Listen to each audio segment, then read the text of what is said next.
She offered her daughters in marriage to the human who saved her, to repay her debt. Inside the bridge, Captain Elia's heart stared at the glowing screens, his sharp eyes scanning every anomaly. He had seen many worlds, but the one ahead was different. Planet Zithera was alive with light, forests that glowed like lanterns and towering crystal spires that shimmered under its twin suns. It was breathtaking. "Captain, sensors show life forms in the city below," Lieutenant Myra said, her fingers dancing over the controls. "But there's some kind of energy disturbance. Could be dangerous." Elias leaned closer. "Show me." The screen shifted to reveal a sprawling city of crystal towers, interconnected with glowing bridges. Fires burned in some areas, and small figures ran in panic. "What's happening down there?" Myra asked, her voice tense. "I don't know," Elias admitted, "but someone needs help. We don't leave people to die if we can save them."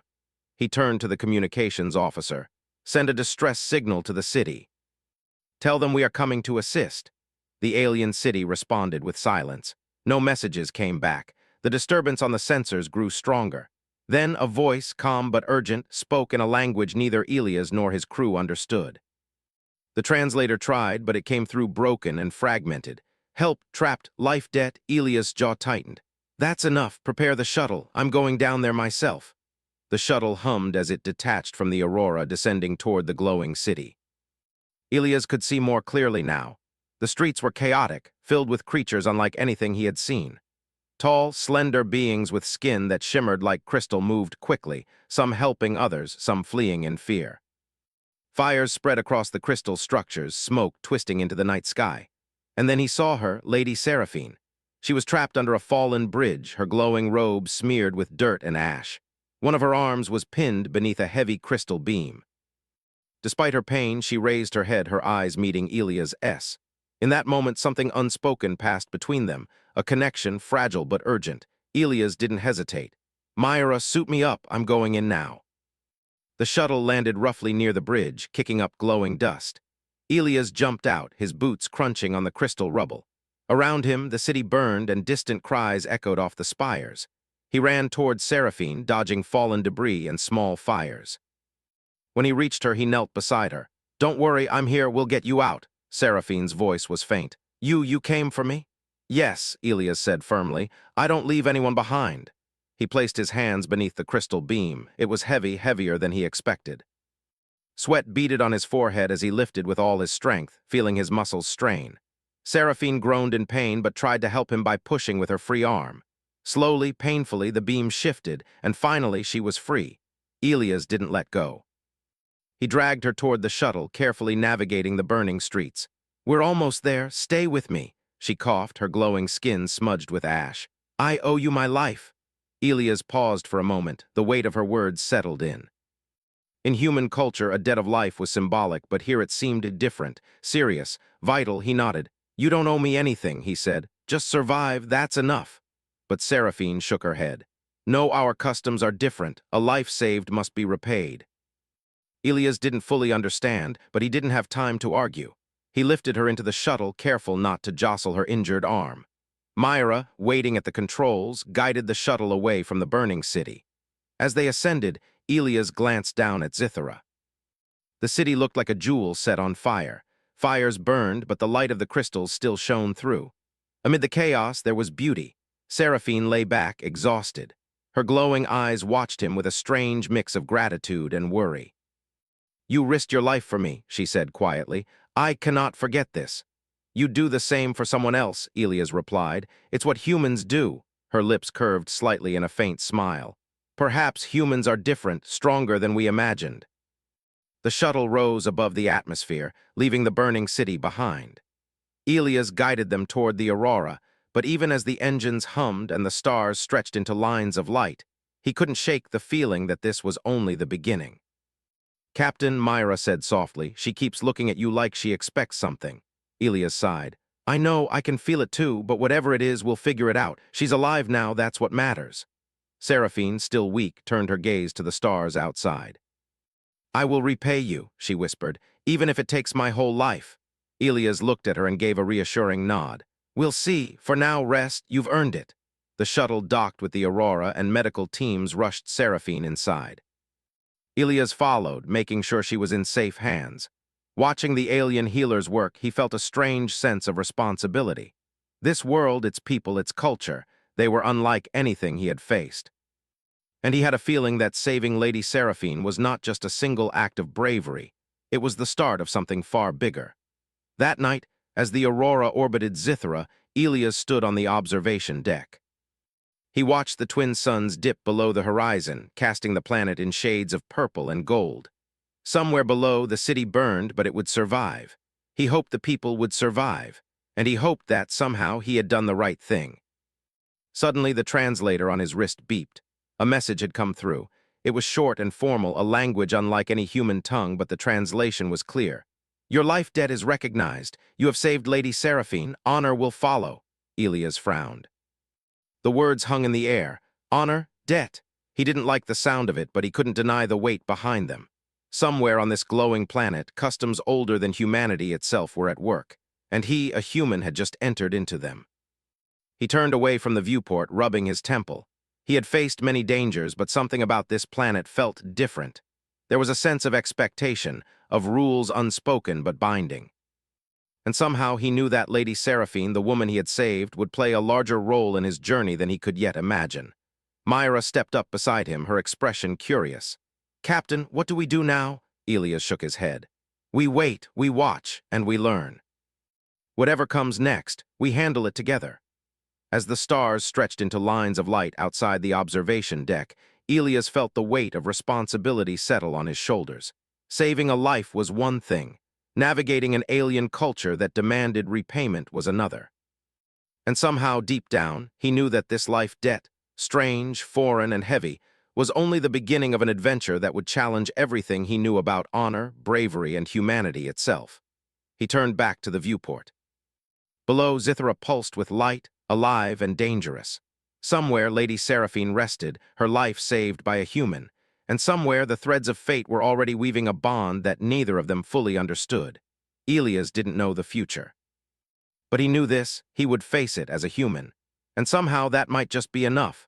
The shuttle doors opened with a soft hiss, and Lady Seraphine was guided into her palace by the alien healers.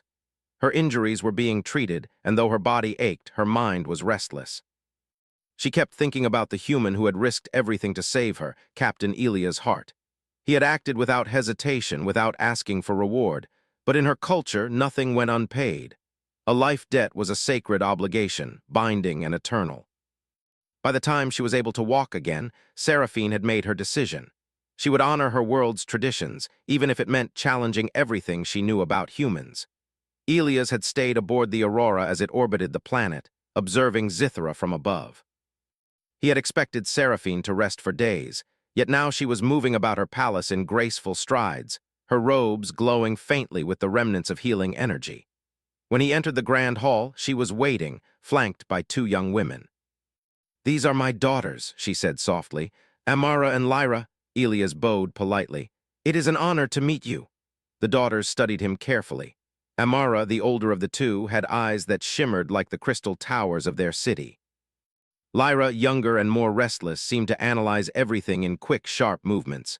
Neither spoke at first, but their presence was powerful. Seraphine stepped forward. "Captain Hart, in our culture, a life saved must be repaid. I owe you a debt that cannot be measured in words or gifts. Therefore," her voice trembled slightly, "I offer my daughters in marriage to you so that the debt is honored." Elias froze. The words hung in the air, heavy with tradition and meaning. He had anticipated gratitude, perhaps a ceremonial gift, but not this. I don't know what to say," he admitted, his voice calm but firm. "I respect your culture, Lady Seraphine, but humans value freedom and choice. No one should be bound by debt to marriage." Seraphine's eyes widened slightly. She had expected hesitation, but not the firmness in his tone. "You misunderstand. This is not meant to force you, nor to force my daughters. It is a formal offer, a way to honor the bond created when you saved my life. They may choose freely, but the debt must be recognized." Elias took a deep breath. "I understand, and I am grateful for your respect, but we must ensure that anyone involved has a choice. No one should feel compelled to act against their heart." Amara stepped forward. "Mother, may I speak?" Seraphine nodded. Amara's voice was soft but steady. Captain Hart, we have heard the stories of your bravery, not just saving our mother, but guiding your crew and facing dangers we could never imagine. I wish to see if your actions match the words of our people. I wish to understand who you are before making any decision. Lyra's eyes sparkled with curiosity. And I want to know if humans are really as clever as they say. You solved what seemed impossible. Can you teach me? Can I see your ways? Elias allowed himself a small smile. Then we have a deal. You will learn from me, but no one is bound by anything until they choose for themselves. And in return, I will learn about your world. Seraphine watched her daughters carefully, pride and anxiety mixing in her expression. Her culture valued tradition, but she also valued the independence of her children. She nodded slowly. Very well, let it be so. You will spend time with Captain Hart, learn from him, and he will learn from you. This is how the debt shall be honored without forcing the will of any party. The next days were filled with cautious steps and careful exchanges. Elias spent hours showing Amara and Lyra how humans approached problem-solving. They worked together in the palace's training arenas, combining alien strength and human ingenuity. At first, there was tension. The daughters were proud, trained in the arts of diplomacy and defense, and their every move was precise. Elias, too, was cautious, aware of cultural boundaries. Yet gradually, a mutual respect began to form. One day, as they practiced navigating an obstacle course among the crystal towers, Elias noticed Amara struggling with a particular maneuver. Here, let me show you, he said, moving beside her. With careful guidance, he demonstrated a technique that combined balance and timing, something her training had not taught. Amara watched closely, then mirrored his movements. For the first time, she stumbled not from weakness but from unfamiliarity with a human method. Elias laughed softly. It's okay to fall, it's how you learn. Amara's lips twitched into a smile. You are strange, human, you teach without showing superiority. That is different from our instructors. That's because I believe everyone can learn, Elias replied. Even me. I learn every day from my crew, from people I meet. Strength is not only in skill, but in willingness to grow. Lyra, observing from a distance, tilted her head. I want to try too, she said, dashing toward him. Together they practiced, laughed, and occasionally stumbled. In the process, the alien palace guards watched quietly, intrigued by the unusual partnership forming before them. Meanwhile, tensions within the palace began to surface. Some nobles whispered that humans were outsiders, unworthy of interacting with the family of Lady Seraphine. They feared that Elias' influence could change traditions too quickly. Secretly, a few tried to undermine him, setting small traps in the training arenas or giving misleading instructions to the daughters. Elias noticed the subtle attempts, but he didn't confront them directly. Instead, he taught Amara and Lyra critical thinking and observation. Watch carefully, he said one afternoon, not only how people act, but why. Understanding the reasons behind actions is more important than the actions themselves. The daughters absorbed the lessons quickly, their sharp minds catching inconsistencies the humans might have missed. Slowly, they realized that the threats were minor, born out of fear rather than malice. Outside the palace, life continued in its strange, glowing rhythm. The city of Zithra was recovering from the chaos that had nearly destroyed it. Fires were being extinguished, and the people moved with purpose, guided by their own code of honor. Yet everywhere, the story of the human who saved Lady Seraphine spread. Humans were not unknown on Zithra, but none had acted with such bravery, nor had any won the respect of the aristocracy so quickly. Elias found himself drawn to more than the lessons. He watched the daughters not as potential obligations, but as individuals, bright, clever, and determined. Amara's calm thoughtfulness complemented Lyra's energetic curiosity. Each had her own strengths, and together they challenged him to be better, to think not only as a leader but as a teacher, a friend, and a human being. One evening, as the twin suns set over the crystal towers, Seraphine called Elias to the balcony. The sky was a swirl of colors, reflecting in the crystal spires below. You have done more than I expected, she said softly. You have earned respect not through command but through action and character. My daughters see this, and so do I. Elias bowed slightly. Thank you, Lady Seraphine. I only acted as I would for any person in danger. That is all a human can do. Seraphine shook her head. No, you are more. You show courage, patience, and humility. Those are qualities rare even among my people. Elias felt a small warmth in his chest. I appreciate your words, but I only hope they can choose freely what is right for them, not what is expected by tradition. She smiled faintly. That is why I allowed this arrangement. The debt is honored, but choice is preserved. You have created a new path, one that blends our customs with your ways. That is no small feat. As they spoke, Amara and Lyra approached from the garden below, their steps quiet. They had been listening, learning more than anyone realized. Amara's eyes met Elia's, steady and thoughtful. Lyra's spark of curiosity danced in her gaze. Both nodded in silent acknowledgement, a promise of cooperation, understanding, and mutual respect. Elia's felt a shift in the air. What had begun as a strange, formal obligation was transforming into something genuine. Not a bond of debt, but a bond of choice, of learning, and of shared courage.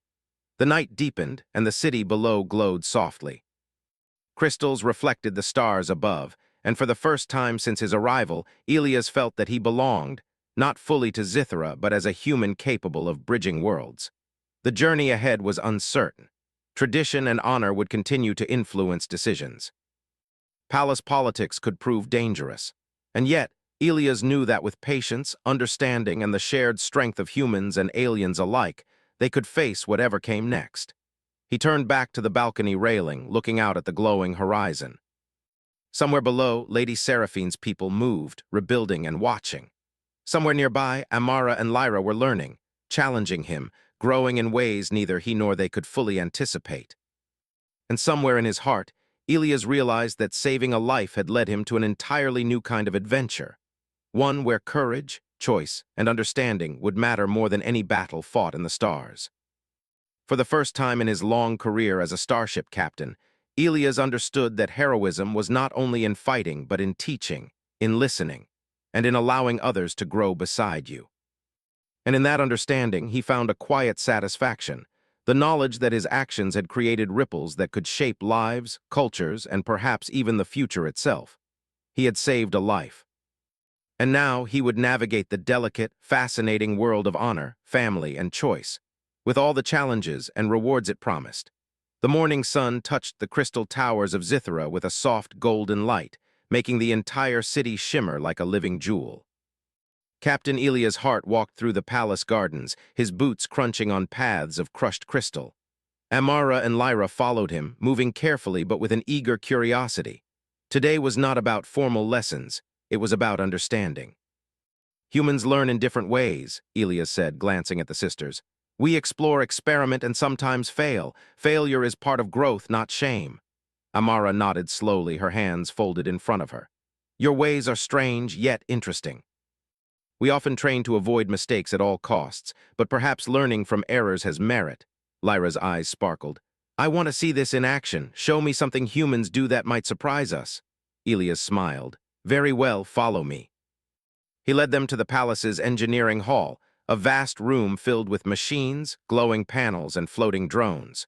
Most of these devices were alien in origin, but Elias' mind immediately adapted. He picked up a small drone and tapped a few controls.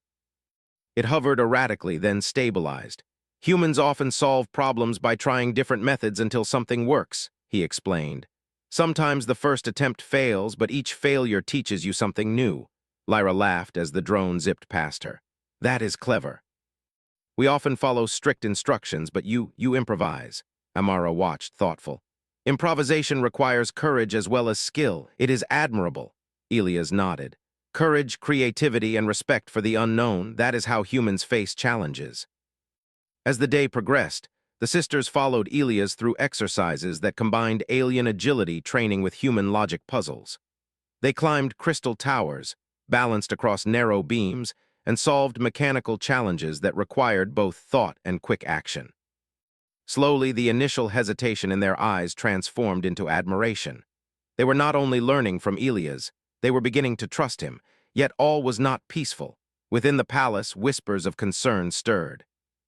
Some nobles believed that humans were outsiders unworthy of interacting with Seraphine's family. They feared that Elias' influence could undermine tradition and saw the sisters' interest as dangerous. A few even planted minor traps in the gardens or deliberately misdirected the daughters during exercises. Elias noticed subtle signs, slightly unstable platforms, misaligned pathways, and small mistakes that seemed intentional. He frowned but remained calm. "Watch closely," he told the sisters. "Not everything is as it seems. Observing carefully is as important as acting swiftly." Amara's eyes narrowed, analyzing the patterns. "These disruptions, they are not accidents. Someone is testing us." Lyra tilted her head, curiosity evident in her glowing eyes. "Then we must be cleverer than those who wish to trick us." Elias smiled. "Exactly. Awareness and reasoning can protect you where strength alone cannot." By the end of the day, the sisters had learned not only human problem-solving, but also the importance of observation and intuition. They had begun to see Elias not as a stranger or a debt collector, but as a teacher and a guide. That evening, the three of them sat in the palace gardens, the glow of the twin suns fading behind the distant towers. Crystals sparkled in the shadows, reflecting the last light of the day. "You have taught us much today," Amara said, her voice calm and measured. "More than we expected. You challenge our minds, not just our bodies. That is rare." Lyra leaned forward, eyes bright. "And fun, we learned without feeling trapped. That is something we have not experienced before." Elias felt a warmth in his chest. This was why humans explored the stars, not only to find new worlds, but to share knowledge and inspire growth. "I am glad. But remember, the lessons are not only about solving problems. They are about understanding yourself and those around you. Strength, courage, and wisdom are meaningless if you do not know why they matter." Amara's lips curved slightly. "You speak as though humans have wisdom we lack, but perhaps your ways are different, not lesser. That is valuable." Lyra's laughter echoed through the garden. "Different is exciting." Meanwhile, in the palace corridors, eyes watched. Nobles whispered among themselves, questioning the wisdom of allowing a human to influence the family. "He may teach skills," one said, voice low, "but he undermines our authority and tradition." Seraphine is risking much, yet others disagreed. "The sisters are learning more than any tutor could teach. Perhaps this human is a bridge between strength and understanding, between our ways and those beyond the stars." The tension in the palace grew, subtle but persistent. Elias was aware that every step he took was scrutinized, every lesson observed. But he remained confident that honesty, courage, and patience would guide him. Days passed. The bond between Elias and the sisters strengthened. They shared meals, explored the Crystal City, and practiced not only physical skills but also diplomacy and critical thinking. Elias taught them to approach conflicts logically, to assess situations without fear, and to value each life, no matter the species. One afternoon, while exploring a network of skybridges between towers, Lyra stopped suddenly. "Captain, look!"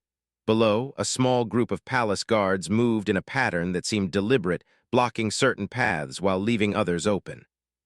Lyra's sharp mind recognized the strategy immediately. Elias knelt beside her. "Good observation. What do you think it means?" "They are testing us," Lyra replied. "They want to see if we can navigate safely without being led." Amara's voice joined them. "And we must respond not with force but with thought. That is what you taught us." Elias nodded. "Exactly. Strength is not always physical. Sometimes intelligence and patience win more than fighting ever could." Together, they navigated the skybridges, avoiding traps and observing patterns. By the time they returned to the palace, both sisters had learned to trust their judgment and to rely on human methods of reasoning. That night, Lady Seraphine approached Elias in private. "You are teaching more than skills," she said softly. "You are teaching independence, judgment, and courage. My daughters respect you not only as a savior but as a mentor. That is rare in Zithra." Elias bowed slightly. "I do what I can. My goal is not to replace your traditions, Lady Seraphine, but to help the daughters grow in ways that honor both our worlds."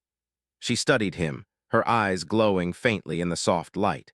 "Your presence is changing more than the minds of my children. You are teaching me as well how to see beyond strict customs and to value choice." Elias smiled faintly. "That is all any teacher can hope to do, learn from those we teach." Over the following weeks, the palace slowly adjusted. While some nobles continued to murmur in opposition, most began to see the value of Elias' influence. The daughters were learning to balance their native strength and honor with human ingenuity and flexibility. And Elias found himself deeply respected, not only by the sisters but also by many who had doubted humans before. One evening, a sudden alarm echoed through the palace. A small group of rogue raiders had approached the outskirts of the city, testing its defenses.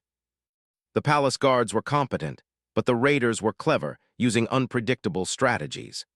Elias sprang into action, coordinating the defenses and analyzing patterns the alien commanders had missed. Amara and Lyra, now confident in their skills and judgment, assisted with logistics and communication. Together, they adapted quickly, combining human improvisation with alien precision. The raiders were repelled not by sheer force but by strategy, anticipation, adaptation, and teamwork. As the last attackers fled, the palace breathed a collective sigh of relief. Even some of the skeptical nobles looked at Elias with newfound respect. Lady Seraphine approached him afterward. "You did not just save me once, Captain Hart. You have guided my daughters and helped defend my city. Your actions honor not only your life but also the principles you teach. Perhaps this is the true meaning of repayment." Elias shook his head, smiling. "I did what any human would do, but I am glad it helped your people. That is enough for me." Amara and Lyra stepped forward together, their expressions serious but warm. "Captain," Amara said, "we wish to continue learning from you." "Not because of obligation, but because we choose to," Lyra nodded. "Yes, we wish to understand your ways and to grow stronger, not only for ourselves but for our city. Will you continue to teach us?"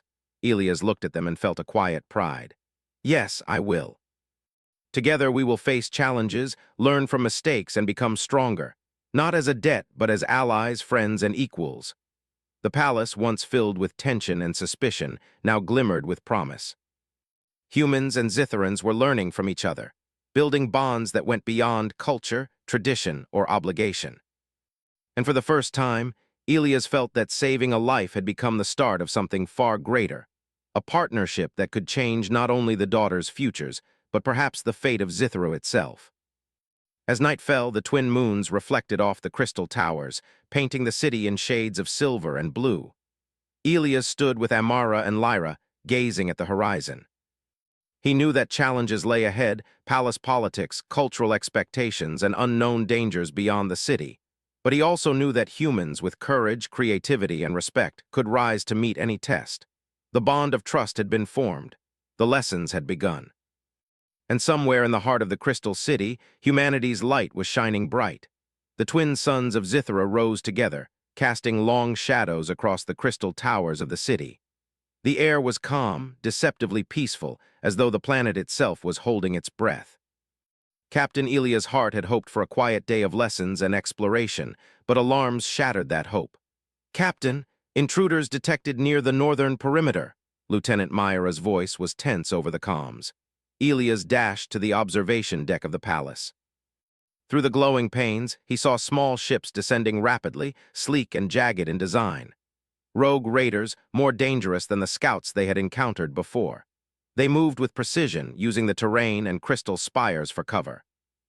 It was clear they had studied the city, and they intended to strike with speed and force. "Alert the palace guards," Elias ordered.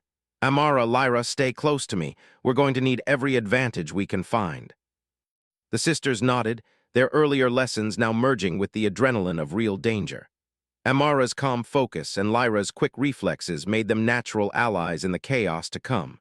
Outside, the city erupted into action. Guards leaped onto skybridges and towers, signaling to each other with luminous gestures. Raiders fired energy bolts, their aim precise. The crystal towers reflected light unpredictably, giving both sides opportunities and hazards. Elias assessed the situation quickly. The city's defenses were strong but rigid. The raiders relied on speed and unpredictability. Traditional methods would fail. He needed to adapt. "Amara, take the northwest perimeter with the guards. Lyra, help me direct movement along the central towers. Use what you've learned: observation, improvisation, anticipation." "Yes, Captain," the sisters responded in unison. Amara moved swiftly, coordinating small teams of palace guards. "Watch the shadows. They hide in unexpected places. Move carefully, but do not hesitate to strike if needed." Meanwhile, Elias and Lyra ran across the central skybridges, dodging sudden attacks from raiders. Elias shouted instructions. "Use the crystals to reflect light. Distract them, then flank from the sides." Lyra caught on instantly, guiding smaller teams of guards to adjust angles and positions. Her mind, sharpened by Elias' lessons, saw possibilities where others saw obstacles. The raiders, realizing they faced an unconventional strategy, faltered for a moment. That split second was enough. Elias leaped onto a higher bridge, signaling with lights to coordinate a counter-movement. Bolts of energy bounced off crystal walls, scattering the attacker's focus. Amara's team had cornered a raider squad at the northern perimeter. She signaled them to advance slowly, using both force and strategy. Do not underestimate them. They are clever but predictable if we observe carefully. The palace began to feel alive with human ingenuity and alien discipline combined. Guards who had doubted Elias' methods now followed his instructions without question. His presence inspired confidence, while the daughter's growing leadership ensured smooth coordination. At the heart of the city, a large raider ship hovered above the central tower. Its energy cannon glowed ominously, threatening to destroy the main communication hub. Elias knew he had to act fast. Lyra, distract their attention. Use the aerial paths and the crystal reflection points. Amara, prepare the energy dampeners in the perimeter towers. Yes, Captain, Lyra responded, leaping into action. Her movements were swift and unpredictable, forcing the raiders to split their focus. Amara activated the energy dampeners, creating zones that neutralized the raiders' weapons. Elias climbed the central tower, analyzing the enemy ship. He noticed a structural weakness near its engine ports. If we can reach those points, we can disable it before it causes real damage, he muttered. With the sisters by his side, they organized a small strike team. Using a combination of agility, intelligence, and daring, they climbed precarious spires and swung across energy bridges. The raiders fired relentlessly, but Elias' team moved with coordination and precision. Finally, Elias reached the engine port. He planted a small charge, carefully adjusting the timing. Lyra monitored their surroundings, keeping the raiders' attention diverted. Amara coordinated reinforcements, ready to protect them from any sudden attack. With a final glance, Elias activated the charge. A controlled explosion disabled the raider ship's engines. The vessel shuddered, then crashed into the outer towers far from the city's center. The impact was loud, but no civilians were harmed. Excellent work, Elias shouted to the sisters over the comms. The main threat is neutralized. Amara allowed herself a small smile, while Lyra's eyes sparkled with excitement. That was amazing, she exclaimed. The raiders were not entirely defeated, but their momentum had been broken. The palace forces regained control, pushing the attackers back with a combination of skill and strategy inspired by Elias' methods. As the sun began to set, casting long shadows across the city, Elias and the sisters gathered in the palace courtyard. The battle had ended, but the lessons remained clear. Courage alone was not enough. Intelligence, cooperation, and adaptability could turn the tide of any conflict. Lady Seraphine appeared, her face a mix of relief and admiration. You have done more than save me, Captain Hart. You have defended my city, guided my daughters, and shown that courage paired with wisdom can achieve what was thought impossible. Elias shook his head modestly. I only did what any human would do, but your daughters, they were remarkable. Without them, we could not have succeeded. Amara stepped forward. We learned from you, Captain, not only how to act, but how to think, how to see opportunity in danger, and how to remain calm under pressure. Lyra added, and how to trust ourselves. You didn't just give us instructions, you made us think, and we succeeded because of that. Seraphine's eyes glowed faintly, pride evident. You honor us, Elias Hart, you honor our people, and in doing so you have repaid the debt in a way even I did not imagine. Not through tradition alone, but through courage, wisdom, and respect. Elias nodded. Repayment is not necessary. The safety of your people is reward enough, but I am glad to see your daughters grow stronger. That is a true measure of success. The palace erupted in quiet celebrations. Guards and citizens alike moved through the city, repairing damage and tending to the wounded. Crystals reflected the last light of the twin suns, and the city shone with resilience and beauty. That night, as the city rested, Elias walked the quiet corridors with the sisters. The air was calm, the danger past, yet the weight of responsibility remained. You faced death today, Amara said softly. Not as a commander, but as a teacher and leader. Your bravery inspired us all. Elias smiled faintly. Bravery alone is never enough. It is the combination of courage, intelligence, and trust that makes humans strong, And today, all three of you demonstrated that strength. That is why we succeeded. Lyra tilted her head, thoughtful. I never thought danger could teach so much. It is exciting in a strange way. Amara laughed softly. Exciting, yes, but also a reminder. Responsibility is heavy and every decision matters. We have much to learn. Elias placed a reassuring hand on Lyra's shoulder. And you will learn. Together, humans and Zitherans can face anything. The night deepened, and the stars above mirrored the glowing city below. Elias felt a quiet pride, not only in his own actions but in the potential he saw in the daughters and the people of Zithera. Humanity's ingenuity and courage had made a difference, proving that even in a distant world filled with unfamiliar customs and dangers, humans could inspire, lead, and protect. Lady Seraphine joined them, her expression serene. You have earned not only my gratitude but my respect, Captain Hart. Your presence has changed the way we see strength, courage, and honor. My daughters have learned from you, and so have I. Perhaps this is the truest form of repayment, a bond of understanding, courage, and choice. Elias nodded. Then let us continue to learn together. The challenges will not end here, but as long as we face them with courage, wisdom, and cooperation, we will prevail.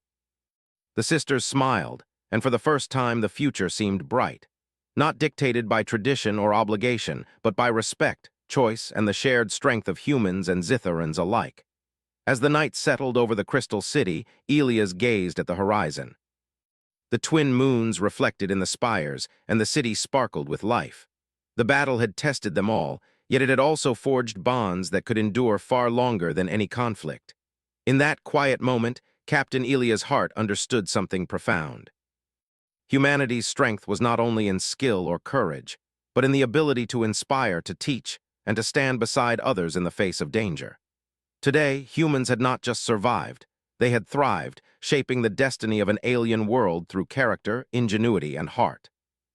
And the adventure was far from over. The city of Zithera glowed softly in the light of the twin suns, now rising gently over the crystal towers. The fires from the raid were long extinguished, replaced by the quiet hum of recovery. The citizens moved among the spires, repairing damage, tending to the wounded, and sharing news of the heroic defense that had saved their home. Captain Elias Hart walked through the palace courtyard alongside Amara and Lyra. The sisters had grown in strength, confidence, and wisdom during the past weeks, their movements now precise, their minds sharp, and their trust in him undeniable. Elias had watched them transform from cautious girls into capable leaders, and he felt pride, not only for what they had learned, but for the choices they would soon make. Lady Seraphine approached, her glowing eyes serene but thoughtful. The city is safe, thanks to you, Captain Hart, and thanks to the courage and wisdom of my daughters. You have all proven that strength is not only in power, but in cooperation, understanding, and thoughtfulness. Elias bowed slightly. It was a team effort, Lady Seraphine. I only guided and taught. Your daughters made the choices that saved the city. Seraphine nodded. And now the time has come to honor the life debt properly, but not as it was traditionally done. You have proven that respect, choice, and understanding are more important than obligation alone. My daughters may choose freely whom they wish to align with in the future. Amara and Lyra exchanged glances, their expressions reflecting both nervousness and determination. They had grown through lessons, challenges, and the battle itself. Now their choices were their own, and the weight of that freedom was exhilarating. Elias watched silently, understanding the gravity of the moment. In Zithera's culture, tradition demanded repayment through familial bonds. But the sisters' respect for him, earned through shared experience, was far more meaningful than any formal arrangement. Amara stepped forward first. Captain Hart, she began, her voice steady and calm, I have considered your actions, your guidance, and your character. You have taught me not only courage, but how to think clearly and act wisely. You are someone I admire freely without obligation. If the path allows it, I would choose to continue learning and standing beside you as a partner in trust and mutual respect. Elias felt a quiet warmth in his chest. Amara, I am honored. And I promise that any partnership between us will be built only on choice, trust, and mutual respect. Nothing less. Lyra, never one to be quiet for long, stepped forward next. And I feel the same. You've shown me that courage is not just fighting, but thinking, teaching, and trusting others. I would choose the same path as Amara, freely, because I wish to, not because tradition demands it. Lady Seraphine watched her daughters with pride, the glow in her eyes brighter than ever. Then the debt is honored not by force or expectation, but by character and choice. This is a repayment that respects all of us, human and Zitharan alike. The palace erupted in celebration. Citizens poured into the courtyard, bringing flowers and gifts, their joy and admiration for the defenders of the city evident. But amidst the celebration, Elias remained grounded. This was not about reward or recognition. It was about building trust, fostering understanding, and honoring the values he had always carried as a human. Over the next days, Elias, Amara, and Lyra worked together to help rebuild the city. They combined human ingenuity with Zitharan tradition. Bridges were repaired with new designs that improved stability. Energy systems were enhanced using hybrid techniques taught by Elias. Citizens marveled at the results, strengthened infrastructure that reflected the best of both worlds. Through this collaboration, the sisters' leadership became clear. Amara, with her calm and strategic mind, coordinated teams across the city, ensuring efficiency and safety. Lyra, with her sharp intuition and curiosity, innovated solutions to problems no one else could foresee. Elias guided them, offering insight but allowing their decisions to shape the outcomes. Even the previously skeptical nobles began to see the value of humans, not as outsiders, but as allies and teachers. A subtle shift occurred in the palace. Respect for choice, intellect, and bravery became as important as tradition and hierarchy. Elias' influence was quiet yet profound, showing that humans could thrive not through force, but through character, ingenuity, and empathy. One evening, as the sun dipped behind the horizon, Elias walked the crystal pathways with Amara and Lyra. The city glimmered beneath them, reflecting their hopes and accomplishments. "Captain," Amara said softly, "you have shown us that courage is more than fighting. It is guiding, protecting, and thinking clearly. You have changed the way we see strength." Lyra added, "And you've shown us that humans can be heroes in ways beyond what we imagined, not just in battle, but in teaching, learning, and inspiring others." Elias smiled, feeling the truth in their words. "And you have taught me as well. Your courage, loyalty, and intelligence remind me why humans must always strive to do better, not only for themselves, but for those they protect and inspire." The sisters looked at him, understanding passing silently between them. This was no longer about a debt or even about tradition. It was about partnership, respect, and the bonds they had built through shared experience. Lady Seraphine joined them, her presence serene and commanding. "Captain Hart," she said, her voice strong, "your actions have honored not only my life but the lives of my daughters and my people. The bond formed here today, through choice, understanding, and courage, will shape the future of our city. You have shown what it means to be human in the truest sense." Elias bowed. "Thank you, Lady Seraphine, but it is your daughters and your people who have made this possible. I only guided and protected. The rest came from their own courage and wisdom." As night fell, the city sparkled with lights reflected in the crystal towers. Families and citizens celebrated in the streets, while Elias, Amara, and Lyra walked quietly through the gardens. Their conversation was light, filled with laughter and curiosity. The bond of mentorship had transformed into something deeper, a shared respect and friendship, grounded in choice and mutual admiration. Over the following weeks, Elias continued to teach and guide, but the lessons were no longer formal. They explored the forests of Zithara, discovering strange, glowing plants and creatures. They experimented with new technologies, blending human and Zitharan techniques. Each day brought new challenges and discoveries, strengthening not only their skills but their connection. The palace, once tense with suspicion, now hummed with cooperation. Nobles, citizens, and guards worked together, inspired by the courage and wisdom demonstrated by humans and Zitharans alike. The influence of Elias' methods spread quietly but surely, leaving a lasting mark on the culture of the city. One evening, as the twin moons rose over the crystal spires, Lady Seraphine approached Elias. "You have repaid nothing and everything," she said softly. "Nothing because your actions required no obligation. Everything because your courage and wisdom have changed our world. Your life debt is honored, not with tradition but with understanding and respect." Elias smiled, feeling the weight of her words.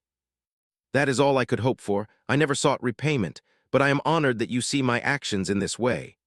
Amara and Lyra joined them, standing side by side. "Captain," Amara said, "we choose freely to walk this path with you not as a debt, not as tradition, but because we respect and trust you. That is more meaningful than any obligation." Lyra nodded. "Yes, we choose this because it is right for us. And because humans, through courage, wisdom, and heart, can teach us things we never imagined." Elias felt a quiet sense of fulfillment. Humanity's greatest strength had always been the ability to inspire, to adapt, and to protect. On this distant world, he had witnessed it firsthand, not only in himself but in the hearts of those he had guided. The night deepened, and the city glimmered under the moons. Elias, Amara, and Lyra stood together, looking out over the glowing towers. The raiders had been defeated, the city had recovered, and the bonds forged in battle and learning had become unbreakable. Captain Elias' heart understood, finally, the full meaning of what he had done. He had saved a life, yes. But more importantly, he had inspired trust, courage, and wisdom. Humans were more than survivors. They were teachers, leaders, and friends capable of bridging worlds. And in the quiet glow of Zithara, under twin suns and twin moons, humanity had proven its worth, not through force alone, but through character, ingenuity, and heart. The city slept peacefully, and the bonds of trust and choice shone brighter than any crystal tower. The journey had been long, the challenges many, but the outcome was clear. Courage, understanding, and freedom of choice had triumphed. Humans had not only survived, they had inspired. Elias looked at the sisters, then at the glowing horizon. The adventure was far from over, but the future was full of promise. Together, humans and Zitharans would face it, side by side, with courage, respect, and wisdom guiding every step. And in that moment, Captain Elias' heart realized that the greatest victories were not always won in battle, but in hearts and minds, where true humanity shone brightest of all.